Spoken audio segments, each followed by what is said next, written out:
اللهم إني أسألك علما نافعا. Zikir pada saat mau tidur. Di sini penulis mengatakan menyatukan dua telapak tangan seperti ketika berdoa, lalu meniup keduanya sambil membaca pada keduanya surah Al-Ikhlas. Sudah kita tahu tentunya Bismillahirrahmanirrahim. Di sini di buku kita ditulis Qul huwallahu ahad, Allahus samad, lam yalid wa lam yulad wa lam yakul lahu kufuwan ahad. Katakanlah dialah Allah yang Maha Esa. Allah adalah Tuhan yang bergantung kepadanya segala sesuatu. Dia tidak beranak dan tidak pula diperanakkan, dan tidak ada seorang pun yang setara dengannya. Juga dengan Al-Falaq. Bismillahirrahmanirrahim. Qul a'udzu birabbil falaq. Katakan aku berlindung kepada Tuhan yang menguasai waktu subuh. Min syarri ma khalaq, dari semua kejahatan makhluknya. Wa min syarri ghasiqin idza waqab, dan dari kejahatan malam apabila telah gelap gulita, karena umumnya malam orang berbuat maksiat. Nah, kita berlindung kepada Allah. Wa min syarri naffatsati fil 'uqad, dan kejahatan wanita-wanita tukang sihir yang menghembus pada buhul-buhul. Wa min syarri hasidin idza hasad, dan dari kejahatan orang yang dengki apabila ia dengki. Begitu juga dengan An-Nas. Bismillahirrahmanirrahim. Qul a'udzu birabbin nas. Katakan aku berlindung kepada Tuhan yang memelihara dan menguasai manusia. Malikin nas, rajanya manusia. Ilahin nas, Tuhannya manusia. Min syarril waswasil khannas, dari bisikan syaitan yang biasa bersembunyi. Alladhi yuwaswisu fi sudurin nas, yang selalu membisikkan kejahatan ke dalam dada manusia. Minal jinnati wan nas, dari jin dan manusia. Dibaca lalu ditiup ke telapak tangannya.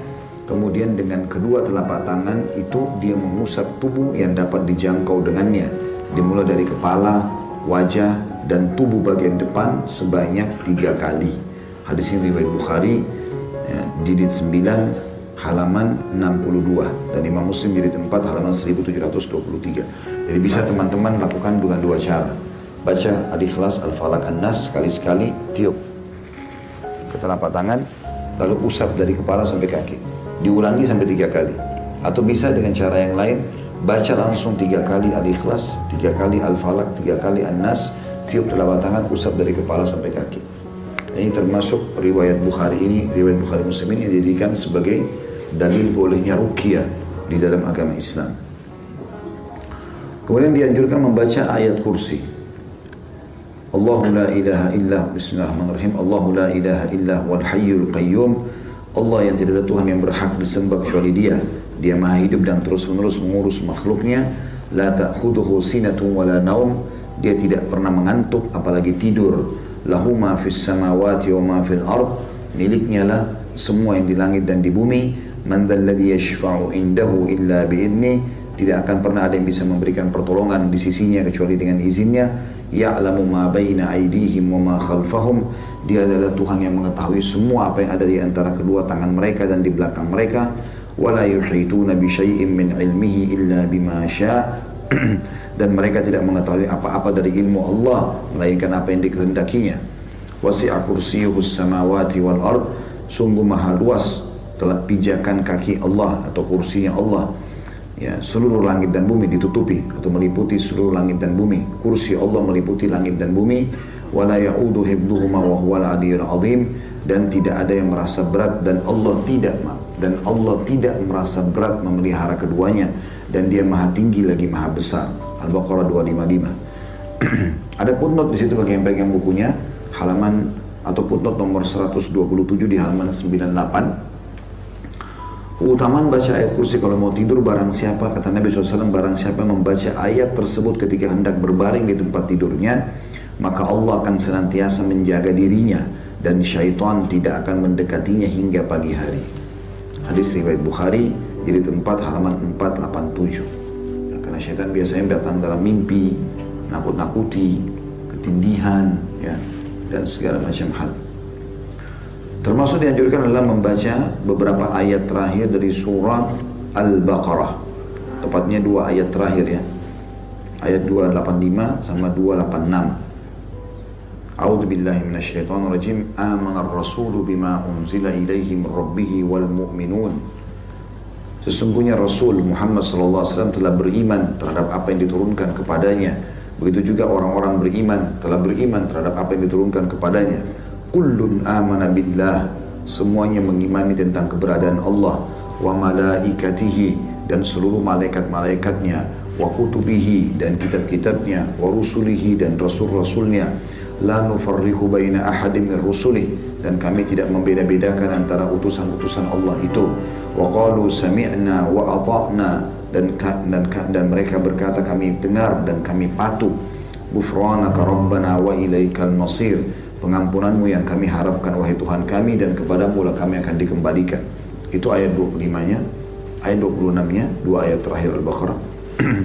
La yukallifullahu nafsan illa wus'aha, Allah tidak akan membebankan jiwa melampaui kemampuannya. Laha ma kasabat wa 'alaiha maktasabat, miliknya lah sesungguhnya ia mendapatkan pahala dari kebaikan yang diusahakannya dan mendapat siksa dari kejahatan yang dikerjakannya. Rabbana la tu'akhidna,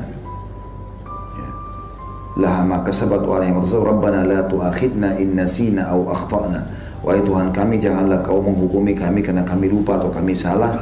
Rabbana wa la tahmil 'alaina isran kama hamaltahu 'alal ladina min qablina, wahai Tuhan kami janganlah Engkau bebankan kepada kami beban yang berat sebagaimana Engkau bebankan kepada orang-orang sebelum kami.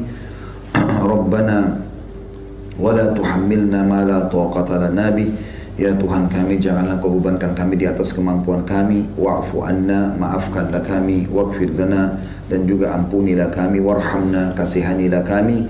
Anta maulana, Engkau lah ya Tuhan kami. Fansurna 'alal qaumil kafirin, tolonglah kami dari orang-orang yang kafir. Al-Baqarah 285-286. Di situ ada footnote nomor 128 di halaman 101. Hadisnya adalah hadis riwayat Bukhari di jilid 9 halaman 94 dan Muslim di jilid 1 halaman 554. Kata Nabi SAW, barang siapa yang membaca dua ayat tersebut di malam hari, dua ayat akhir Al-Baqarah, maka dua ayat tersebut telah mencukupinya.